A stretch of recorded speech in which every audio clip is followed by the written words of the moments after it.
continue the program with our next two and final two speakers. Dr. Dikran Kaligian has taught at Clark University, Worcester State University, Regis, Westfield State, and Wheaton Colleges. He is the past chairperson of the Armenian National Committee of America, Eastern United States, and is the managing editor of the Armenian Review. He received his PhD in history from Boston College and is the author of the book Armenian Organization and Ideology under Ottoman Rule 1908 to 1914. Dr. James Russell is Mashtots Professor of Armenian Studies at Harvard University. His works include Zoroastrianism and Armenia, Armenian and Iranian Studies, Phosphorus Nights, the complete lyric poems of Bedros Turian, and the Book of the Way, Girk Janafari of Yanshe Charans, an illuminated apocalyptic gospel for Soviet Armenia. He has recently completed a translation of the complete works of Misak Medzarets, which will be published by California State University, Fresno, in the coming year. So now we will turn the microphone over to Dr. Kaligian. Thank you, Mark. When Mark asked me to come up with a title for my talk tonight, I had a little difficulty. I finally came up with Justifiable, Homicide, Resisting Governmental Terror in Van. One of the reasons I had difficulty is there are so many different names that are used, that have been used regarding what happened in Van in 1915. You can call it the Defense of Van, the Van Uprising, the Van Resistance, or if you're Justin McCarthy and his three co-authors, it is the Armenian Rebellion in Van. A view that I don't agree with, but it shows the wide range of opinions regarding what happened. So, but at the same time, perhaps the best way to describe it is how it was actually described at the time by the military committee that defended Van. They called it Vani Herosa Amarda, the heroic struggle of Van. And so perhaps we'll discuss that, Vani Herosa Amarda. To put it in context, we need to start in January of 1915. The Ottoman Empire has entered World War I and has taken its first offensive in the east, attacking Russia in the middle of winter, which, not a great idea. And at the Battle of Sarıkamış, Enver Pasha, who had been trained in military affairs by the German army, leads his Ottoman Third Army against the Russians and is decimated.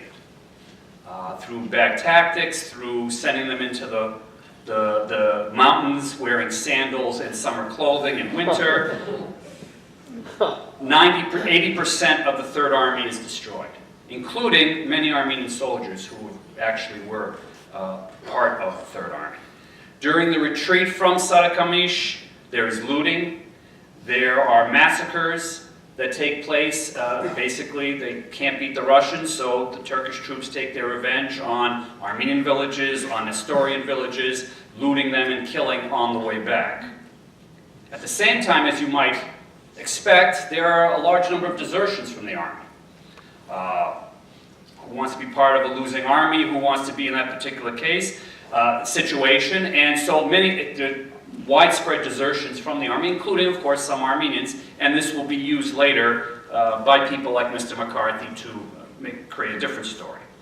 But the pursuit of these deserters, both Armenian and Muslim, is going to cause more violence because other troops are sent out to track down these deserters. And so now you have widespread violence taking place during this retreat from Sarıkamış.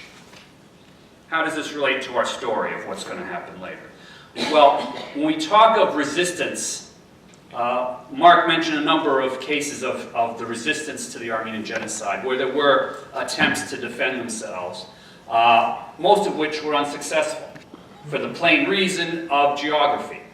Most of them, whether it's Sabin Karahisar or it's Urfa or some of these other places, they could only hold out for so long against the Turkish army, and in the end there was no route of retreat. The two notable cases that we are talking about tonight where they were able to escape were Musa Dagh, near the Mediterranean Sea, and Van. Van, fortunately, being the most southeast located in the most southeast portion of the Armenian provinces of the Ottoman Empire and close to the Iranian border. So, as we have this violence going on, January, February of 1915, one of the ARF leaders in Van, Varamian, his nom de guerre, Varamian, who had been a former member of the Ottoman Parliament, wrote to Talat Pasha, the Minister of the Interior, and well, actually by now he'd be Grand Vizier, and complaining about the violence, pointing out that in fact the Armenian troops had joined the Ottoman army, had fought, and even Enver had admitted, had fought well for him in his Third Army, and called for action to be taken. The government's response was not what Varamian was hoping for. In fact, they replaced the relatively moderate governor of Van, Tahsin Pasha, and appointed in his place as the new Vali of Van, Cevdet Pasha. Now, Cevdet was notorious to the Armenians because he'd been responsible for massacres in the region of Pashkala when he governed Hakkari province, and in fact, while he was there, had actually been nicknamed Nalbant Bey, meaning the blacksmith, by the Armenians because of his practice of having his troops nail horseshoes to the feet of the Armenians they were torturing. In addition, to maybe perhaps figure out why this particular individual would be appointed, he also happened to be the brother-in-law of Enver Pasha. So on March 30th, 1915, Cevdet Bey, who is off fighting in Iran, comes back towards Van, accompanied by 600 Circassian irregular cavalry. Within days, he had concentrated 2,000 regular army troops around Van, where they were joined by several thousand irregulars. On March 29th, things start happening. 5 young Armenians, including a local ARF leader, were arrested in the nearby village of Shatach. The young people, as Eric mentioned earlier, as they often did, when this happened, fled to the woods, while the people fled to the woods, expecting perhaps massacres were going to take place, since this was an ongoing pattern. And most of the people in the outlying neighborhoods of Shatach sought refuge in the Armenian quarter of the town, where they were soon surrounded by Turkish troops. In Cevdet's view, this was a rebellion, and he responded by demanding that all Armenian men in the city of Van, between the ages of 18 and 45, report for induction into Turkish labor battalions. This was seen by the people in Van as a plan to kill them off. Why are they going to be unarmed? You know, if they have to join the army, that's one thing, but they should be armed. And so Varamian, Aram Manukyan, another ARF leader, and the Armenian prelacy in Van made a proposal to Cevdet that they be inducted as soldiers rather than as unarmed laborers. Cevdet refused this proposal. Then a counter-proposal was made. Well, okay, they'll go as laborers, but instead of inducting all the men from 18 to 45, how about we send them to you 500 at a time? I mean, you can understand the thinking behind it. See what happens with these 500. If it turns out they're really being used as labor and not being massacred, then things might be okay. Cevdet agreed to this proposal of sending them 500 at a time, as long as they started immediately, reported it at once. So a statement was made by the prelacy and by the ARF, calling for young men to volunteer to be among the first 500.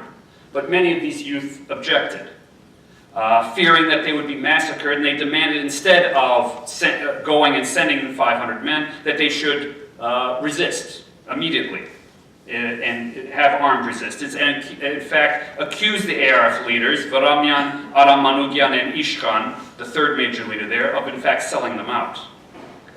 Varamian responded. They basically had a big meeting. They called these young men together, and Varamian responded, recognizing that there was a very real possibility that this was a government conspiracy, and that in fact the first 500 men could be massacred. He didn't deny that. But he insisted that it was imperative that the Armenians not initiate hostilities. That even if 500 men might have to be sacrificed, if it meant that the majority of the population of Van would survive.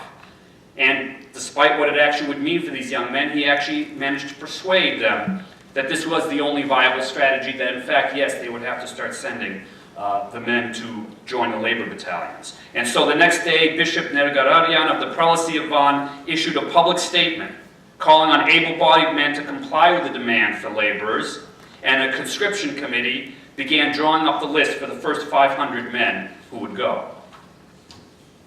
Now the interesting thing is, if you read Mr. McCarthy or any of the other Turkish genocide deniers, this issue of sending 500 men, of whether they should go or not, this whole thing is completely absent, as you might guess, because their version of the story, which I'll mention a little bit later on, is all about this Van being the symbol, being the first part of a countrywide uprising. So as this is happening, on April 16th, Cevdet requests, since there's this siege going on in Shataq, that 4 Armenian fedais, led by Ishkhan, together with 4 Turkish gendarmes, travel to the region in order to mediate the situation, which seems reasonable. They decide to do so. But as they are on, and Ishkhan and the other fedais agree to go, but as they are on their way that night towards Shataq, when they reach the mixed Kurdish-Armenian village of Hirch, the Armenians are ambushed and killed by a company of Circassians who had been sent by Cevdet. At dawn, the 46 Armenian men who were living in the village of Hirch were also slaughtered, and their bodies were thrown down a well. Later that same day, before word of what had happened in Shataq had arrived in the city of Van, Varamian and Aram were summoned by Cevdet to his office. Varamian went, but before he did, he sent a message to Aram warning him that he wasn't sure if this could be a trap, that he was concerned. And so Varamian went while Aram went into hiding. Varamian, upon arrival in the office, was arrested by Cevdet, and Talat Pasha ordered that he be sent to Constantinople, which he was, but would disappear en route, never to be seen again, obviously killed on the way. Now, Justice McCarthy tells the story. Ishkhan was not going to, had not spoken to Cevdet, was not going to mediate the situation in Shataq, but he happened to be killed, he says, probably on orders of Cevdet, but on the way to meet with the rebels in order to help the rebellion in Shataq. So you see how actual events end up in this other version being very creatively rearranged. So now Ottoman troops move out of the city of Van, supported by 2 field cannon, gendarmes, and Turkish tribesmen. Over the next few days, 51 villages in the regions of Hayat Zod, Arjesh, and Bekri were destroyed along with their entire population. A few villages managed to defend themselves and cover the retreat of their populations. Somewhere over 800 of those people managed to retreat to the mountain monastery of Varak. On the Timar Peninsula, north of Van, the local Kaymakam, the local governor, ordered an ethnic cleansing of Armenian villages that began on April 19th. Only 4 villages resisted. The other villagers attempted to escape by land or across Lake Van, but were blocked by the gendarmes and were massacred. So now we see nothing's going on in the city of Van, but throughout the surrounding villages in the province, we are seeing the beginning of widespread massacres. The resistance at this time is fiercest around Varakavank, which was an important symbol of the Armenian national movement. As people are escaping from these villages, they go to Varakavank because it was a natural defensive position, and thousands of villagers sought refuge there. Cevdet's troops make several forays against the monastery, starting on April 20th, finally overrunning the Armenian positions on May 8th. The surviving Armenians scattered into the hills or into the city of Van. So now, with the events of Shataq, news coming to Van, the military attacks in Hayat Zor and the other villages, plus the murder of Ishkhan and the arrest of Varamian had very much changed the situation in Van. When Cevdet Bey refused to release Varamian and had his troops move to isolate the 2 sectors, Armenian sectors of Van, Adam Manukyan, the sole remaining of our ARF leadership, was convinced that self-defense now had to be undertaken. The three Armenian revolutionary parties, the ARF, the Hunchak Party, and the Armenagan Party, decided to organize resistance. A national committee of self-defense was established with its members drawn from all political parties, including the Ramgavars, a non-revolutionary party. Soon, supporting committees were formed to maintain supplies, to feed the several thousand refugees, and to establish and stock 4 hospitals that were put together to treat the wounded. The Armenians had just over 1,000 combatants, but just 500 rifles to support them, to be armed with, and most had no combat experience. Jevdet, well, there's disagreements in the literature about what he had. Some sources will say 6,000 regular army troops. Others, Armenian sources, will say 2,000 regular army troops, plus 2,000 militia, plus some 4,000 to 5,000 Kurdish tribesmen, as well as the fact that they had started arming the Kurdish, Turkish civilians in order to support them. Adam Manukyan was in command of the defense, and he issued orders to mobilize all able-bodied men, control the strategic points in the city, and to avoid any offensive operations.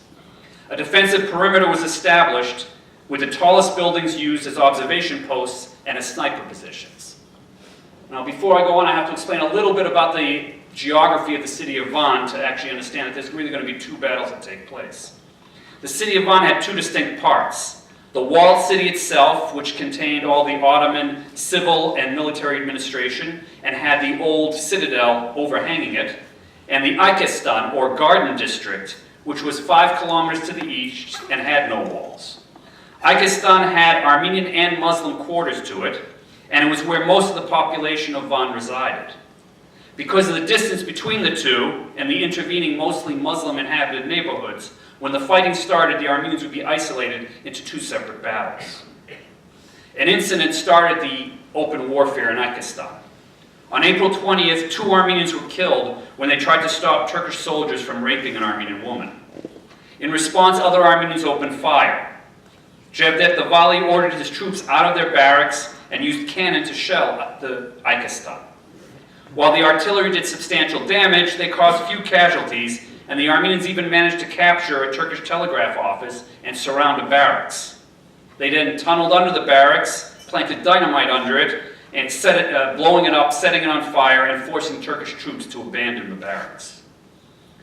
Jevdet Bey was in fact surprised by the stout Armenian resistance. The Armenians had limited food and ammunition, and Jevdet Bey would try to exploit this by funneling Armenians fleeing attacks in surrounding villages into Aikestan in order to further the strain of limited food and thereby increase the chances of starvation. Ammunition was in such short supply that even after the successful destruction of the barracks, the military committee issued a warning that the defenders had used too many bullets, or the attackers, excuse me. The fighting intensified starting on April 29th because Jevdet had received fresh troops and additional Krupp artillery pieces. The fighting continued day and night. The Armenians hoped to be able to hold out until the Russian army could arrive from the Caucasus. Because on May 9th, Ottoman troops had been defeated and driven out of Iranian Azerbaijan, retreating through Igdir and going towards Van, with the Russians following. All the Armenian organizations in the Caucasus had been pressuring the Russian authorities to rescue the people of Van. Likely as a result, the Armenian volunteer regiments who were attached to the Russian army were finally given permission to move in advance as an advance guard of the Russian army to try to reach the city. Back in Van, in order to make up for the limited amount of ammunition that they had, Armenians built a foundry to make bullets, while a chemistry teacher built a gunpowder plant in his laboratory. Goldsmiths, engravers, and other craftsmen were also put to work manufacturing gunpowder. Empty brass cartridges that had been fired by the Armenians were collected at the end of the day and taken to these gunpowder manufacturing locations, and up to 2,000 cartridges were refilled with powder each night. What do you do for bullets? Families donated their samovars, their dishes, and pewter in order to be melted down into bullets in order to work with these cartridges. Armenians even built a small arms factory and even managed to manufacture 2 cannons, although they didn't really work very well. On May 8th, there was a significant defeat as the Turkish troops managed to capture the Varak monastery after defeating the small detachment of Fedais defending it. As a result, the refugees at the monastery dispersed, and some 5,000 reached the Ikistan district. This defeat also meant that the Armenians in Van had lost their only escape route. This demoralized the population, so Adam Manukyan ordered increased inspections and requisitions in order to help gather food for bullets and in order to keep a tight rein on the situation. Just as things were at their bleakest, word arrived of the approach of the Armenian volunteer regiments on May 12th. Jevdet, hearing the same news, ordered the end of the bombardment of Ikistan and began to evacuate the Muslim population of that part of the city by boat. The Fedai Kedi's regiment was the first to reach Ikistan on the 16th, but now the Turkish artillery is now going to train its fire on the Armenians back in the old city proper. Now, we should note that the ARF, which was the strongest party in Van at this time, had always focused most of their operations in Ikistan because there was such a government presence in the old city. But in the city, it did have a Yentagomide, a subcommittee that did direct ARF activities in the old city. And so now if we go back just slightly in time, when the word of the murder of Ishkan reached the old city, all the Armenian stores and workshops closed, and the ARF Yentagomide basically was reformed to become the military committee for the city, with the addition of one of the leaders of the Hanchagyan party and the Abbot Tanyel of Akhtamar. Once the fighting started in Ikistan on April 20th, the Armenians in the old city were cut off. They had only 100 rifles and 220 Mauser pistols at their disposal, with maybe some 60,000 rounds of ammunition. The military committee created a defensive perimeter around the Armenian neighborhoods of the city. When combat commenced there, it was house to house, with Turkish troops using artillery, fortunately with limited success because you're talking about dense city. They could blow up buildings, but it was less effective against the actual defenders. And the Armenians in turn improvising Molotov cocktails to set municipal buildings afire. Of course, this is before they had a name like Molotov for them. Jevdet offered an amnesty to the defenders if all the Armenians surrendered, but these negotiations didn't get very far. For some reason, they didn't trust him. One noteworthy event occurred when the military committee refused entry to a large group of Armenian refugees who had actually been driven towards the city by Turkish troops. They refused entry for fear that it was a ploy in order to create starvation by increasing the more hungry mouths to this surrounded area. When Jevdet finally evacuated Ikistan and shifted all his artillery fire to the old city on May 16th, the defenses nearly broke. Fortunately, the next day, the fighters were able to break through the Turkish lines and link up with their compatriots who had been moving from Ikistan. The battle for Van was over, and the Armenians triumphantly hoisted a flag over the citadel of Van. Some Armenians then began to pillage the Armenian village, the Muslim neighborhoods of the city, and set them afire, for which there was actually criticism of them within the Armenian community for having done that. The Russian